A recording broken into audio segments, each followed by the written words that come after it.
নীল আকাশের নিচে সবুজের বিস্তীর্ণ চাদর, চারদিকে শুধু জল আর জল। বাতাসে পদ্মার ঢেউয়ের গর্জন, মাঠ জুড়ে গরু মহিষের বিচরণ, আর দূর আকাশের বুক চিরে উড়ে চলেছে পাক পাখালির দল। প্রথম দেখায় হয়তো বিশ্বাসই হবে না আপনি বাংলাদেশে আছেন। বিকেলের মোলায়েম আলোয় সবুজ মাঠ আর পদ্মার পানিতে বদলে যায় চরের চেহারা। রাজশাহীর পবা উপজেলার হরিয়ান ইউনিয়নের ৮ নম্বর ওয়ার্ডের এ জায়গাটি স্থানীয়ভাবে পরিচিত মিডল চর নামে। তবে অপরূপ প্রাকৃতিক সৌন্দর্যের কারণে অনেকে ডাকেন মিনি সুইজারল্যান্ড নামে। চরটি প্রায় ৬ কিলোমিটার দীর্ঘ ও ৪ কিলোমিটার প্রশস্ত। এখানে রয়েছে প্রায় ১৪০ থেকে ১৫০টি বসতি। সব মিলিয়ে বসবাস করেন ৭ শতাধিক মানুষ। আর এই ছোট্ট জনপদেই রয়েছে হাজার হাজার গবাদি পশু। যতদূর চোখ যায় বিস্তীর্ণ চর জুড়ে শুধু সবুজের সমারোহ। কোথাও দল বেঁধে ঘাসের ওপর চড়ে বেড়াচ্ছে গরু, কোথাও আবার কৃষকের ব্যস্ততায় মুখর হয়ে উঠেছে মাঠ। প্রকৃতির এই চেনা গ্রামীণ দৃশ্যই যেন নতুন এক আকর্ষণ হয়ে ধরা দিয়েছে দর্শনার্থীদের কাছে। আজকে আমরা সবাই মিলে বন্ধু বান্ধব মিলে ঘুরতে আসছি এই যে রাজশাহীর মিডিল চর। আমরা অনেক মজা করেছি, সবাই মিলে রান্না বান্না করেছি, খাওয়া দাওয়া করেছি। আপনারাও আসবেন খুব তাড়াতাড়ি, খুবই ভালো লাগবে। সবুজ ঘাসে মোড়া বিশাল এই প্রান্তর এখন তাদের ঘোরাঘুরি, প্রকৃতির সান্নিধ্য উপভোগের মাধ্যম হয়ে উঠেছে। শহরে কোলাহল পেরিয়ে প্রকৃতির এই নির্মল আবহে এসে অনেকেই মেতে উঠছেন ঘোরাঘুরি আর ছবি তোলায়। শহরের কোলাহলপূর্ণ জীবনের মধ্যে দিয়ে, ব্যস্ততার মধ্যে দিয়ে যদি আমরা একটু শান্তি অনুভূতি করতে চাই বা একটা গ্রামীণ পরিবেশের আবহাওয়া পেতে চাই, তাহলে যদি আমরা এই দ্বীপে আসি, আমরা আজকে সকাল 11:30টার দিকে দ্বীপে পৌঁছাইছি। আসার পরে এখানে যে সবুজ সমারোহ এবং যে প্রাকৃতিক যে গ্রামীণ যে একটা পরিবেশ, এখানে আসার পরে আমরা ফিল করতে পেরেছি। সেই সাথে সাথে এখানে যে মানুষগুলো বসবাস করতেছে অত্যন্ত অমায়িকেরা। কিন্তু এই সৌন্দর্যের আড়ালেই লুকিয়ে আছে ভিন্ন এক বাস্তবতা। পদ্মার বুকে গড়ে ওঠা এই জনপদে নাগরিক সুবিধা যেন এখনো অধরা। প্রকৃতির অপার সৌন্দর্যকে সঙ্গী করে প্রতিদিনই লড়াই করে বেঁচে আছেন এখানকার মানুষ। ধান, পাট, গম ও কালাই চাষের পাশাপাশি পশুপালনই চরবাসীর আয়ের প্রধান উৎস। কিন্তু কৃষি নির্ভর এই জীবনে সবচেয়ে বড় অনিশ্চয়তা আসে নদী আর বন্যা থেকে। একবার পানি বাড়লে তলিয়ে যায় ফসলি জমি, নষ্ট হয় মাসের পর মাসের শ্রম। এতে বছরের আয় রোজগারেও পড়ে বড় ধাক্কা। কোন মাস থেকে কোন মাসে বন্যা থাকে? ভাদ্র মাস থেকে আশ্বিন মাস। ভাদ্র আশ্বিন 2 মাস বন্যা থাকে।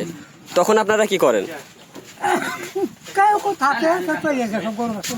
বন্যা এলি সমস্যা, গরু বছর টানা পাড়া এটা সেটা হইলেও এখানে ডাক্তার দোকান থাকলে সুবিধে। জীবিকার পাশাপাশি স্বাস্থ্য সেবাও বড় সংকট। চরে নেই কোনো হাসপাতাল, ক্লিনিক কিংবা ফার্মেসি।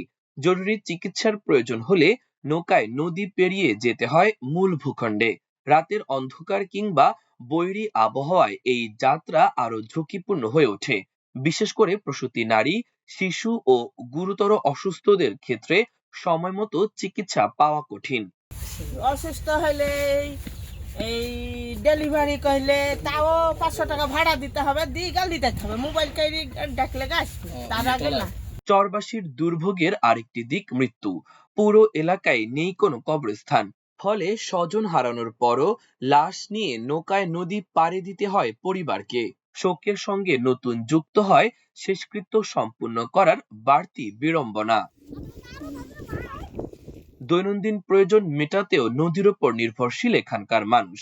একটি দোকান বা বাজারও না থাকায় লবণ, তেল থেকে শুরু করে নিত্য প্রয়োজনীয় সামগ্রী কিনতে যেতে হয় ওপারের বাজারে। নদী উত্তাল থাকলে বন্ধ হয়ে যায় সেই সুযোগও। শিক্ষার পথেও রয়েছে সীমাবদ্ধতা। প্রায় 240 শিক্ষার্থীর জন্য রয়েছে মাত্র একটি সরকারি প্রাথমিক বিদ্যালয়। 5 জন শিক্ষক দিয়ে চলছে কার্যক্রম। কিন্তু প্রাথমিকের পর পড়াশোনা চালিয়ে নিতে হলে যেতে হয় দূরের মূল ভূখণ্ডে। যাতায়াত ও পড়াশোনার খরচ অনেক পরিবারের সামর্থ্যের বাইরে। এখানে জরুরি চিকিৎসা সেবার কোনো কিছু নেই। যদি এখানে হাসপাতাল বা স্বাস্থ্য কমপ্লেক্স বা দেখুন অনেক ছোট ছোট বাচ্চা আছে যাদের মধ্যে শিক্ষার কোনো বুলি নেই, তো তাদের জন্য উচিত যে প্রাইমারি স্কুল বা ব্র্যাক স্কুল যেটাই আমরা বলি স্কুল বা স্বাস্থ্যসেবা তাদের মেডিকেল এরকম কিছু দিলে তারা অনেক উপকৃত হবে বলে আলো পৌঁছালেও পৌঁছায়নি বিদ্যুৎ। কিছু পরিবার সোলার প্যানেল ব্যবহার করলেও নষ্ট ব্যাটারি কিংবা মেঘলা দিনে সেটিও অকার্যকর হয়ে পড়ে। আর বর্ষা এলে বদলে যায় পুরো দৃশ্যপট। ঘরবাড়ি ডুবে গেলে আশ্রয় কেন্দ্রের অভাবে মানুষকে অন্যের বাড়ি কিংবা উঁচু স্থানে আশ্রয় নিতে হয়, সঙ্গে নিতে হয় গবাদি পশুও। ফলে প্রকৃতির সৌন্দর্য তখন পরিণত হয় টিকে থাকার লড়াইয়ে। তবু পদ্মার বুকে সবুজে ঘেরা এই চর দর্শনার্থীদের টানে। আকাশ আর সবুজ জমিনের মেলবন্ধন মুগ্ধ করে সবাইকে। কিন্তু প্রশ্ন থেকে যায়, যে জনপদকে বাইরে থেকে এত সুন্দর মনে হয়, সেখানে বসবাসকারীদের জীবন কি কখনো সেই সৌন্দর্যের মতোই স্বস্তির হবে? প্রকৃতি মিডল চরকে দিয়েছে সৌন্দর্য, এখন প্রয়োজন মানুষের জীবনেও পৌঁছে দেওয়া নাগরিক সুবিধার আলো। মাল্টিমিডিয়া ডেস্ক, আমার দেশ।